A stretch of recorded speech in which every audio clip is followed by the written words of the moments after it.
I have been certainly an advocate that I think that the building automation should be treated as its own separate package because there's so much integration. You know, the BMS has to integrate with, the fire systems, the lift systems, security, etc.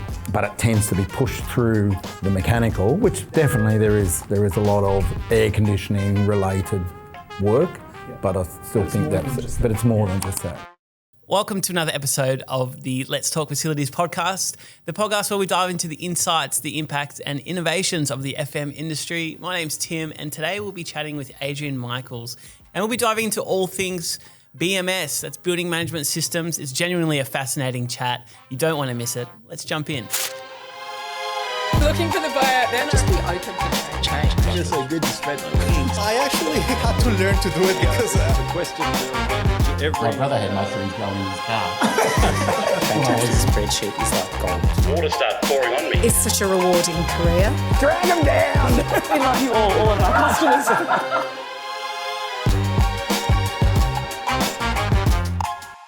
Welcome to the podcast. Thanks Thanks so much for coming in. Thanks for inviting me. Yeah, you've had a pretty cool span and career in the facilities industry. We're just chatting about starting in draftsman and stuff like that. Tell us, how have you seen the facilities industry change? I guess the big one would be digitization of stuff, but Yeah, I think I consider myself lucky that I started when it was what we would call old school now, where as a draftsman I drew with ink and computers were not that common, particularly personal computers. Sort of got learnt right at the very beginning of AutoCAD style drafting, etc. And when I went into the controls business, we were still doing a fair bit of pneumatic controls. Definitely started with a company that were working on building automation as such, and really so I've sort of seen that transition, which I consider myself really lucky to have been part of. I think the interesting thing is a lot of the basics are still the basics, the underlying engineering principles of air conditioning. And obviously it's not just air conditioning, but we still spend a lot of our time, providing and trying to provide conditions to suit whatever the application is. Yeah. And pretty much the physics behind that hasn't changed. So a lot of the same issues are there that they always have been.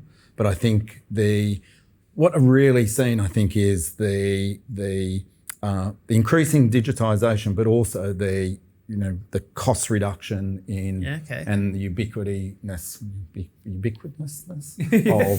of data and information, and being able to where you needed a large building automation processor to do things you can sort of do in a device that's sitting on the wall sort of thing. Yeah, wow. Yeah. So I think that's probably the biggest change. But I still think that there's a lot of the underlying principles are the same, and the challenges are the same. So, yeah. I guess in that transition from like very manual data to now digital, I'm assuming the accuracy of data and what we're getting and what we're now being able to interpret is a lot better. Because I'm assuming everything in a ledger or like in manual data entry, there's always that risk for human error. Sure. I think that is correct. I think one of the problems though is we're still in our industry where we're relying on sensors and lots of things that are subject to drift or error or whatever, that fundamentally they haven't changed. So I think one of the risks and one of the challenges which is being addressed is to be able to for systems to be able to recognise when data is faulty or abnormal. Yeah. How much of that lands it on you in your assessment of the live data, and how much of that is recognizing something? Like, is there a gut check? Yeah, well, I think there is, and I think that there is still, what I find is still a fair bit of reliance on being able to look at, a BMS or an Excel spreadsheet full of temperatures or energy data or whatever it might be, and pick the issues. I think that the ability to run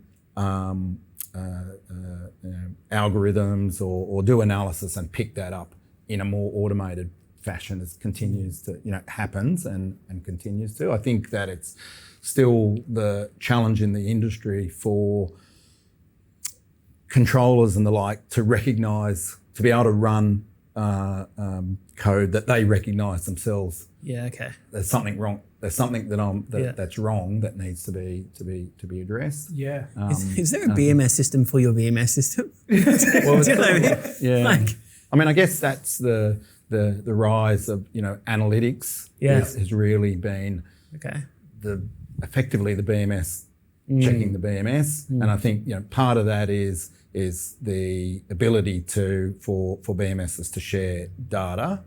Allowed that to happen, and it's sort of been 15 years or more now that's been happening, and I think the fact that at the beginning of that change, the analytics businesses were separate from the BMS businesses because it fed into the idea of, well, we got to be careful of those BMS guys, so we need like someone to watch over them. And I think that fed into that. I think though what's happening is that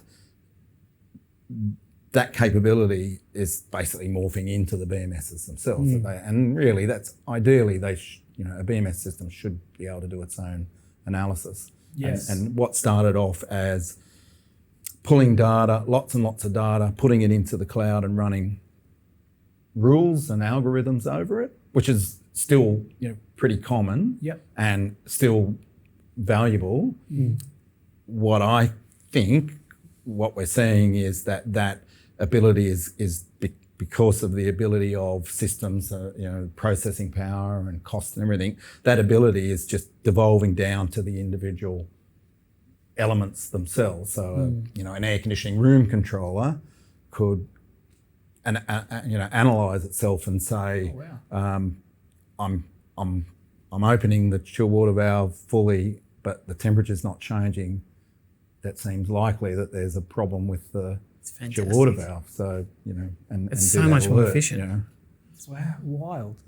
And I think I would imagine that the next step to me is a lot of that is rules based. It's literally writing an algorithm that says if this then that. If this then that. Yeah. I mean, the interesting thing to me is Nice. I know. I've been doing if then else statements for 40 years, and it still really is the most.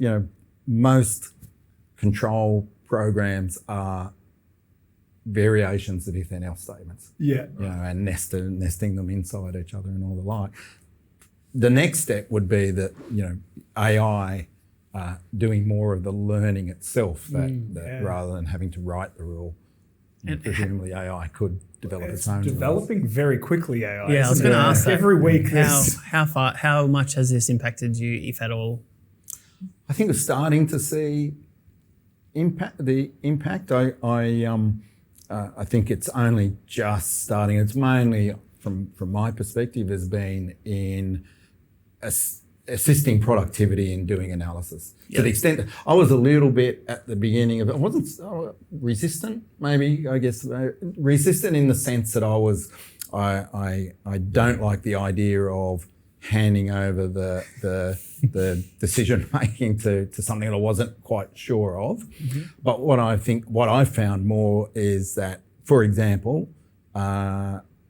while I am pretty proficient with Excel and I can sit down and have a think about and do pivot tables, I could also feed that data into AI if you contextualize it, telling it what that data is, making sure to de-identify that data before you do it. Yeah. You do. I definitely find that AI is very useful in that perspective at the moment.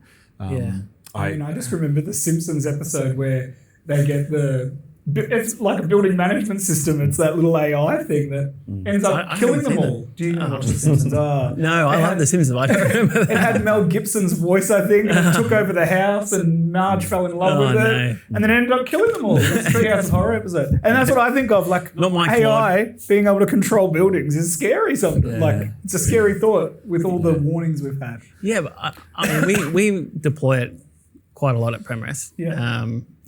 And a lot of our cohorts do as well.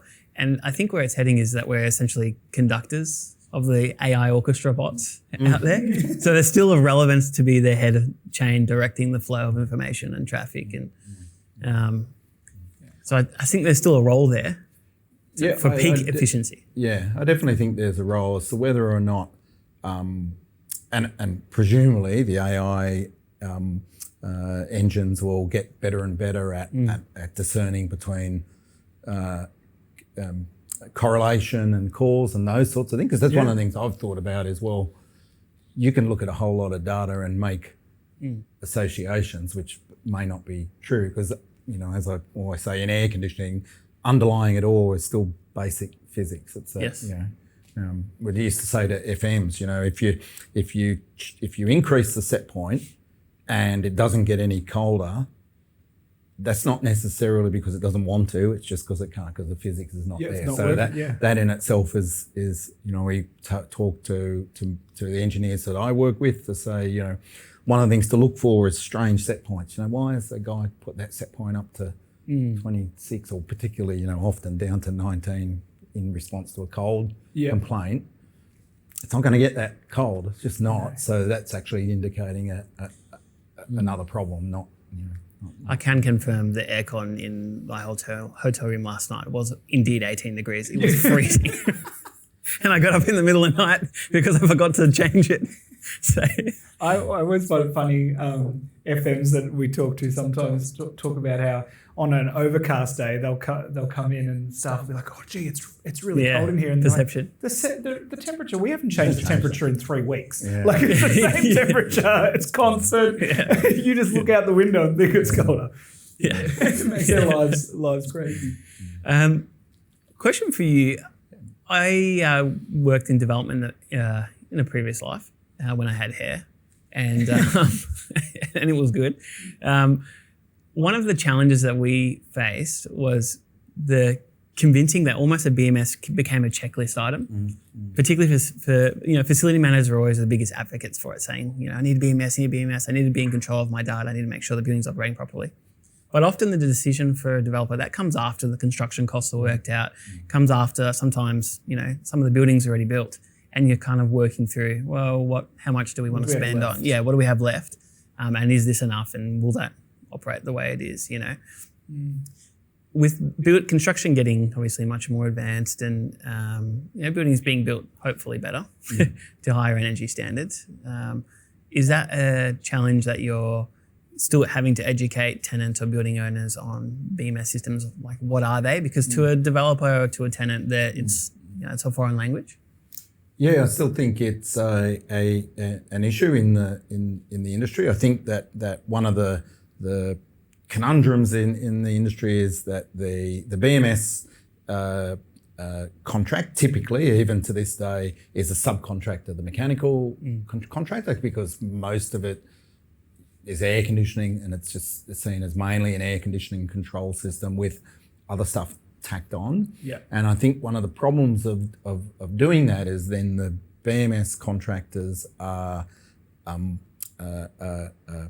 isolated from some of the early decision making, where there might be opportunities to optimise what you're getting out of the BMS, but it's not seen because they're too far down the contractual tree, for example, and also I think because of that, the BMS contractors will generally sort of be a little bit reluctant to to jump forward with ideas at that point. They might sort of go, okay, well, I'll wait further down the track once it's all handed over and stuff, and I'm talking to the operator or the owner of the system, which I think then misses opportunities to get it right, for want of a better word, later or at the time that the construction's going on. Yeah. The interesting thing is that I've seen that in the early 90s we were working on a price point that hasn't actually changed that much over all these years. So relatively speaking, the cost of BMS has come down enormously. Wow.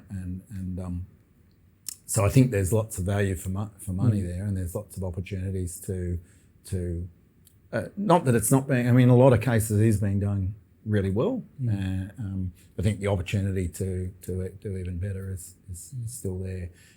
I have been certainly an advocate that I think that the building automation should be treated as its own separate package, because there's so much integration. The BMS has to integrate with the fire systems, the lift systems, security, etc.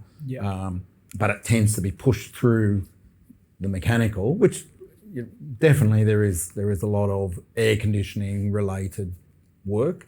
But I still think more than just that. But it's more than just that. And especially as things are growing with putting, like we've talked a little bit about sensors, but putting more IoT sensors for pest control in, and even I was talking with someone the other day about there's now sensors that they put in bins to let the cleaners know when the bins are full, so they're not just checking and wasting time checking every bin in a building.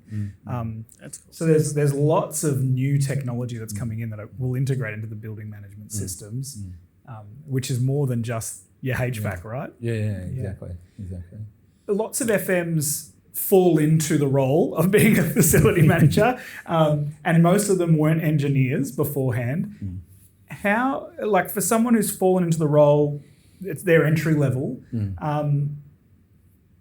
how can they see the data that the building management system's giving and interpret it properly? Like, what's some easy tips for them to be able to take the data and know what they're reading? Yeah, and I think the interesting thing I've definitely seen is that if we go back to the 1990s, building managers were fairly eagle-eyed looking at the BMS, a lot of the time driven by the fact that something was going to go wrong with the BMS and they'd need to do a service call or whatever. Anyway, because the reliability wasn't there. Well, and that was their sole job basically back then, right? Yeah. Wow. So what I think's happened is the FMs have become just busier and busier as they get more things they need to do in their day. Yes. Alongside the fact that the BMS systems have become way more reliable.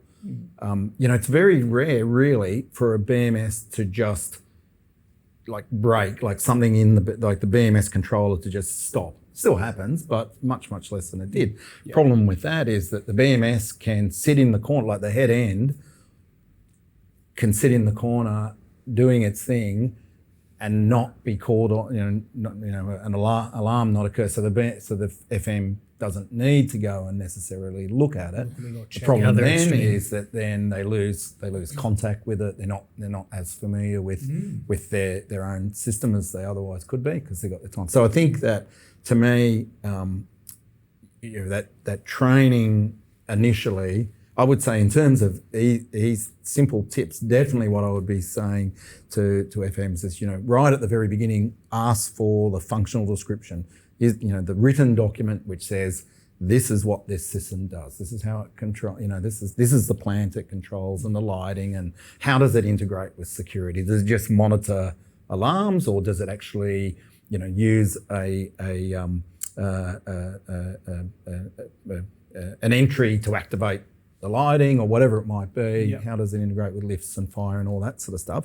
That at least they know, even if they don't have the time to read it, they know that when something goes on wrong, they can open up the PDF or the document and read what's going on. Because we have this problem that I get asked to investigate BMS problems. It's not working for whatever reason. First question, where's the functional description? And no one knows. And it's like, oh, wow. And that's, I think it's, and it probably, was handed over, it's somewhere, probably buried in the HVAC contractors handover documentation. But and I think then I would say is when you get the opportunity, when you get that 5 minutes, just read through it. If you can read through it while you're looking at the BMS graphics, so you can see what's the relationship between. Okay, it says that the schedules, X to Y. Yeah, they actually are. Or you actually go, hold on a sec, but they're somewhere along the line, someone to fix the problem has changed things and it's not in the FD. That's useful information for someone to know. So I definitely would say, the documentation and particularly the functional description, just as a starting point. Then I think when you get the opportunity to just look through, we sort of produce like a little checklist of, as I say, simple things like look for strange set points. Generally speaking, 21 to 23, 24 degrees is a pretty typical range for areas that have got people in them. Yeah. If you see a set point that's 19 or 25 or 26, that should be a sort of warning bell that there's got to be a reason why that's not that's happening. And I think maybe the other the thing would be when one is because they are reliable, often the BMSs can get overlooked from a maintenance point of view. And then because when you have that regular maintenance, the BMS contractor and their service techs, etc., are familiar with the building. So at least when something really does go wrong, they've got some level of familiarity. They're not starting from a lower point of knowledge. And then it also gives the FM the opportunity to question them. Can you explain to me how this works, because I don't understand. You run that risk with automation, don't you? The more things get automated, the less you start to look at the dashboard. And when there is an anomaly or some sort of alert, you probably aren't looking at it as frequently as you were, so you're missing things. I think that is definitely a big problem, and it's not the FM's fault because they are pushed and pulled around a lot. Funny you mentioned pull out the information and read it. We've got about 6 months ago a new client came on with us, and we'd asked for some floor plans, and they sent us some floor plans, and then 2 weeks later they'd moved on. Someone else had come into the role, and I said, we want to actually increase it. Can you add a few more levels into the scope? And I said, do you have the floor plans for those? She said, I haven't been given any floor plans. I said, well, the last person had floor plans. What do you mean? So I sent them the floor plans I had. Here you go. Here's the floor plans I have. Where's the other 5 levels you're wanting to add on? And then a few weeks later, they left the job and a new person came in and said, can we get a quote? I said, I've already sent the quote. There's so much turnover, and the things they're not in one. Where's a Google Drive or something? Let's put it all in. I mean, it's a huge problem, not just in BMS, but across the whole of the built environment is our inability to retain and track documentation. And even just, the next step is keeping it up to date, but even finding it's sitting in a plant room, still covered in dust. Well, it's just a job. Still in the sleeve. Well, the funny thing, just before Christmas, we did a job which was just doing some inspections of a building, and I asked the question with the functional description. No, I'm not sure. Okay, show us where the head end is, and sure enough, there's a manual, and in the back of the manual, because there's a 2013 install, CD. DVD. Beauty. That's awesome. I ran down. The first thing was, have I got a laptop? It still has the thing. My MacBook doesn't. No. I just went down, went and bought 4 USB sticks, made 4 copies, and said, "Here you go, building owner." Put it in the drive in the cloud somewhere. Put it somewhere, and so it's and that was the same for that was actually that was the mechanical contractor. So I had all of the one of the jobs we were doing was how many fan coil units are there, how many this, that and the other. So sure, we can go and literally count them, but gee, it'd be nice if we had some documentation, because that would make things quicker. And sure enough, it was there, but it was literally stuck on the shelf, and No one checked it. losing that is such a risk. Oh yeah. Burn 20 copies. Yeah. Burn the CD. Yeah, burn them. Have you seen one cool space I've seen building data head into is build to rent recently, sort of gamified. You know, you've got these developers that own maybe 10 different assets, but all under the one brand.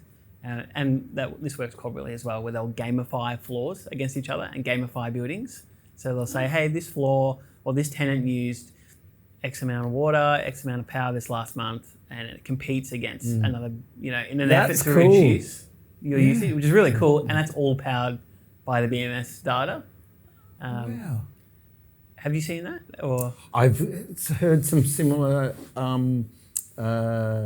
ideas. Certainly going back a while with a company I was with at the time, we had so that was within our own tenancy. We were owning and building buildings as well, but with our own office tenancies, we were pushing hard to get. This was it back in the days where you had to shut down your own computer. The IT people didn't shut it down for you. Was putting black balloons where you didn't, basically going around. I remember the black balloon ads. It was a bit of shaming, I suppose. Yeah. And then the other one that rather than gamifying it, we're shaming you.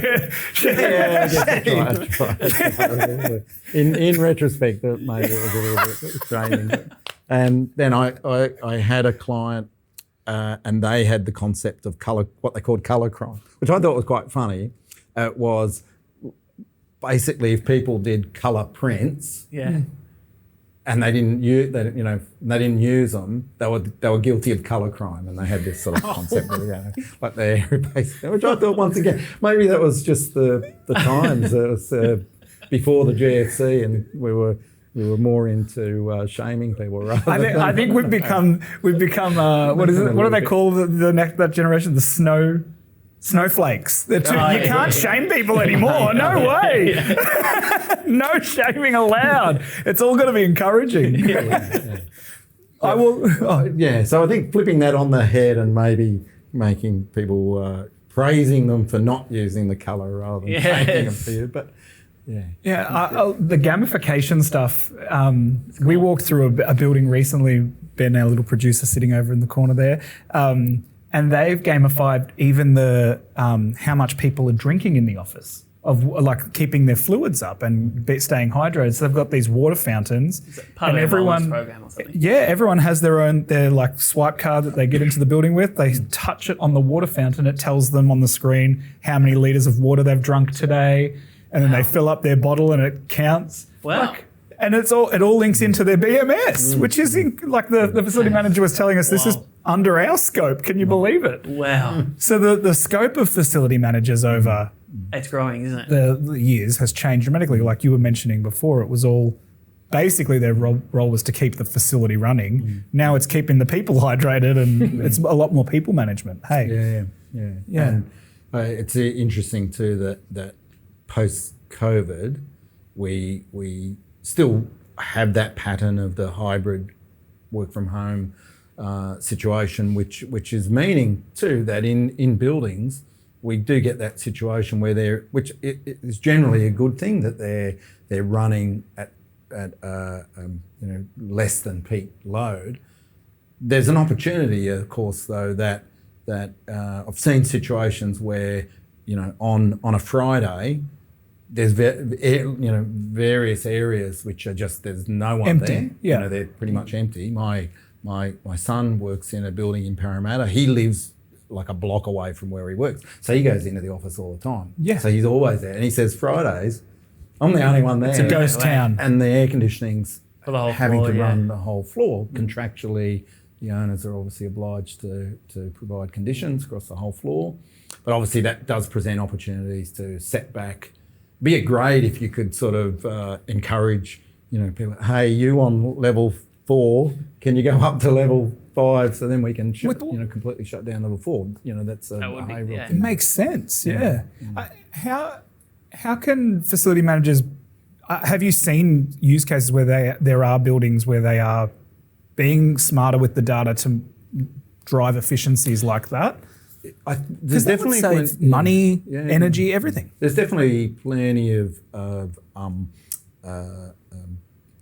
examples of setting back the temp, detecting the occupancy and just setting back, dropping the lighting back or allowing the air conditioning to drift further. But generally speaking, you need to keep the air conditioning running to meet the contractual lease obligations. Wow. And there's potentially times where you could just shut it down completely. Yeah.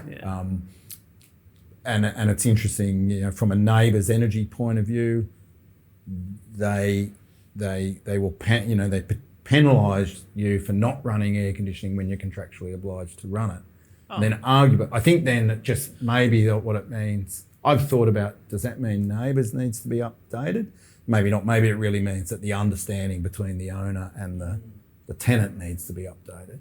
Well, because it just potentially sounds like you could share the benefits. It would take a lot of energy to spool up again if it overheated and something came in. But I don't know how that compares to living on all night. You need to do some work. Well, it's sort of just a shift of mindset and the way we run things, isn't it? Like so much has changed since COVID, and certain areas we've come a long way, and in other areas we're still operating as we did pre-COVID, but what is actually happening is very different. So it's just we need to be having more conversations. Yeah, I think there's definitely a communication, and it feeds back into the concept of if an owner does work to benefit a tenant, the whole split incentives issue that they're not getting the benefit themselves, so they won't do it unless they're forced to, and etc. So I guess trying to be more smart about how you structure lease agreements and the stuff to where you can do ideas that benefit both, that somehow those benefits are shared. One of our clients mid last year were using the data of people coming in, swiping their pass to come into the building. So to figure out over a space of months, they were figuring out, okay, on average, how many people are in the building on certain days. And they did what you were talking about, where they said they didn't change it day by day and say, oh, well, can you guys on level 4 come up to level 6? They just said, okay, starting this date, on Fridays, these 2 levels are going to be closed from now on because our data says we don't need to be opening them. And so I think it was for that reason to let's cut costs, let's be smart about where we're investing, like spending our energy. And so they were able to make their building a lot more efficient. And and it means that staff aren't sitting alone either in a corner. Like you don't go into an office to be isolated, do you? Yeah, exactly. Unless you're on a phone call, and I love those phone booths. Yeah. I need them. Where are you seeing the BMS sort of going in the next 5-10 years? If you were to put a glass ball in front of you, is that like disappearing completely, sort of thing? Oh no, sorry. No, where do you see it going? The future. If you had a glass ball here and you were like, well, what's the future look like for BMS? Well, I think that what we're seeing is the concept of. I think the concept of BMS will become more broadly defined, because I can see that there are buildings where, and there's this sort of there's a spot in the buildings between something like a really basic tenancy, retail tenancy, where it might just have a time clock and a little air conditioning controller, and it doesn't need something as fancy as a high rise. Yeah, and then you got the large in between. That what I think is the way that the functions of BMS are delivered will change, and that you don't need that supervisory, more complex controller. You got more smart lights and smart air conditioning just talking to each other and just being set up so that it becomes a lot more hands off, but still smart. So there might not even be a head end as such, but so I think that's where I think is that.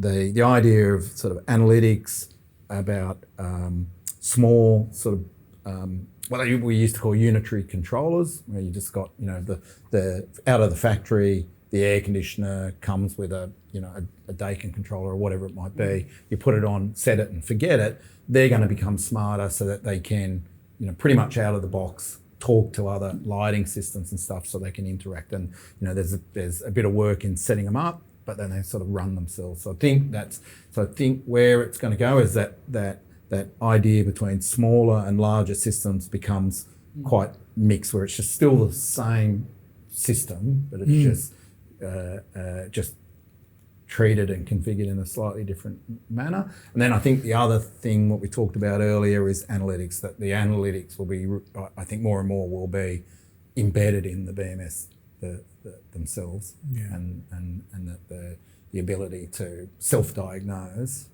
will just become ubiquitous, I imagine. I'm glad you didn't say AI. It's going to, I just think, I don't say thank you to my AI enough. And I'm like, one day, if it's controlling a lift in a building and it sees me enter, it'll just drop it. I'll die. I'm terrified of it killing me. I need to say thank you more. I sort of remember the old Red Dwarf book where they talked about AI. They introduced, and even you think this was written in the 1980s, I think, but they introduced computers into lifts so that it could anticipate where you were going to be, so that it would appear at the floor before. But in the book, they talk about the AI was getting bored, so it started to try and experiment with things like going sideways,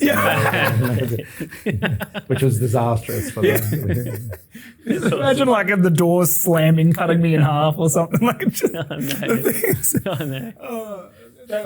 we all grew up in that era of like, this is what we'll see happening. Like we never really thought it was going to be possible to FaceTime someone. Like I thought that was just outlandish, but now we can. Yeah. Like we were warned, and now we're living in it, and it's like, oh, will it come true or won't it? So, if you had one piece of advice to give to maybe a FM that's starting out, what would it be? My first piece of advice would be don't be afraid to ask questions. Yeah. To seek knowledge, and I think that's probably the key. I think there's still a little bit of a idea of that it's the black box in the corner, and I sort of, if I ignore it, it probably won't cause me trouble, sort of thing. So I think that's what I would say is seek knowledge. The furnace and it's tricky because having the ability to discern between good feedback and bad feedback is difficult. But that's really, the more questions you ask and the more sources of information, the better for you, because you'll okay, that guy said something that contradicts the other guy. They might. It's not that someone's wrong; they're just coming from a different perspective, possibly, or maybe someone is wrong, they've got it wrong themselves. So I think, ask questions, seek information. As I say, going back to just get the functional description. I think that's what it probably comes down to. Because I think, FM is a really tough business. There is lots of, the everyday stuff that's, people bang on the door for, all sorts of reasons. Yeah. But I think taking that, when you get the opportunity to ask questions and seek knowledge, then you'll be better for it, for sure. Thank you so much for coming on. Thank you. No problem. It's such an interesting topic, and there's so much to it. I could talk about it till the cows come in. Awesome. Well, thanks so much for coming on. Thank you. Thank you. Appreciate it.